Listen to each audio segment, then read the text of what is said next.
जिस तरीके से हमने ये शुरुआत की है क्योंकि प्रदूषण बढ़ा है और प्रदूषण के लेवल के बढ़ने से जाहिर तौर पर समस्याएं भी बढ़ी हैं। ये सिर्फ सर्दी, खांसी, जुकाम या गले में दर्द की परेशानी नहीं बन रही है, बल्कि गंभीर बीमारी की तरफ भी लेकर जा रही है। ऐसे में जीसी खिलानी सर, सबसे पहले सवाल मैं आपसे ही करना चाहूंगी कि हालात क्या है और किस तरीके के हैं इस वक्त, जबकि अभी प्रदूषण ने अपना पूरा रूप नहीं लिया है।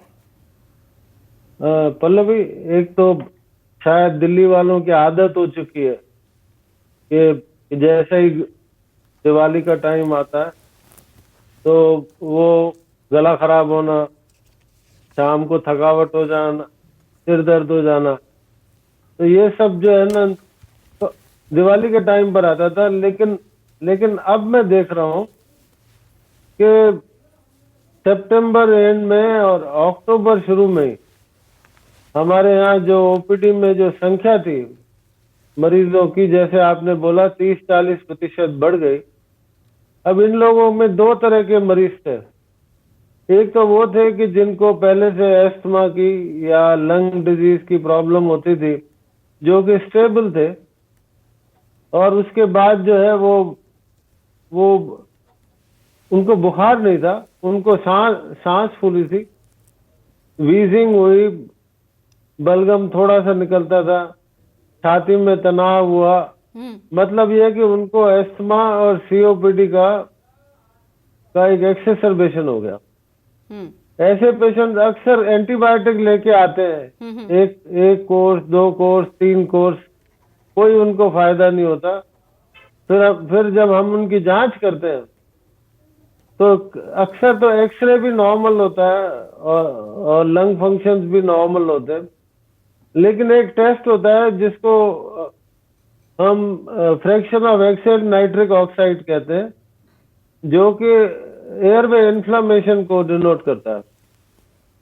तो इस टेस्ट को जब हमने किया तो वो बढ़ा हुआ था जी। कहने का मतलब ये कि देयर वाज एयरवे इन्फ्लामेशन, और कई बार इनको स्टीरॉइड्स की जरूरत हो।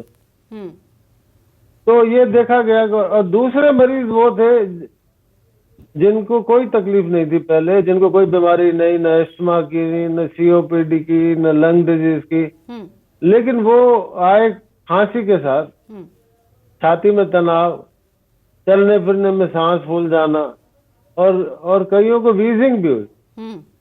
ये लोग भी मेरे पास आने से पहले एंटीबायोटिक वगैरह लेके आते हैं। तो ये तो 2 तरह के मरीज हैं, और इसके अलावा हॉस्पिटल एडमिशंस भी बढ़ गए। बिल्कुल, और इसीलिए हम चर्चा भी कर रहे हैं डॉक्टर खिलानी सर कि जिस तरीके की स्थिति है, और ऐसे में लोगों को बहुत समझना ज़रूरी है कि जो लोग एहतियात भी बरत रहे हैं उनको भी परेशानी हो रही है। तो मैं यहाँ समझना चाहूँगी कि जो लोग मास्क लगा रहे हैं, जो लोग इंडोर हैं, वहाँ पर वो जो है बाकी जो चीज़ें होती है पोल्यूशन को कम करने के लिए, जैसे एयर प्योरीफायर है, उसका इस्तेमाल भी कर रहे हैं, लेकिन बावजूद इसके प्रदूषण से वो बच नहीं पा रहे हैं। लाजमी है, प्रदूषण वातावरण में है और इसको ऐसे कम कर पाना संभव नहीं है। तो ऐसे में हम ये आपसे समझना चाहेंगे कि जो लोग हेल्दी हैं, सबसे पहले वो लोग कैसे अपने आप को बचाव करें इन तमाम चीजों के अलावा। देखिए, ऐसा है कि इंफॉर्मेशन तो पूरी है। AQI बढ़ जाता है सुबह जब धुंध होती है, इसको हम टेक्निकली स्मॉग कहते हैं। एक तो ऐसे टाइम पर आदमी को अर्ली मॉर्निंग वॉक पे नहीं जाना चाहिए, क्योंकि जब आप वॉक पे जाते हैं तो आपकी जो हवा की इनटेक होती है वो 5 गुना हो जाती है, और वो आप जब एक्सरसाइज करते हैं तो आपका नाक का जो फिल्टर होता है वो बाईपास हो जाता है, क्योंकि आदमी अक्सर मुंह से सांस लेता है। तो इसलिए ये सलाह है कि सुबह जो है अर्ली मॉर्निंग जब स्मॉग हो, धुंध हो, उस समय वॉक पे ना जाए। दूसरी बात यह है कि मास्क का जो साधारण मास्क होता है उसका कोई फायदा नहीं होता इस कंडीशन में। तो इसलिए ये ना सोचे कि आपने कपड़े का मास्क लगा लिया या सर्जिकल मास्क लगा लिया।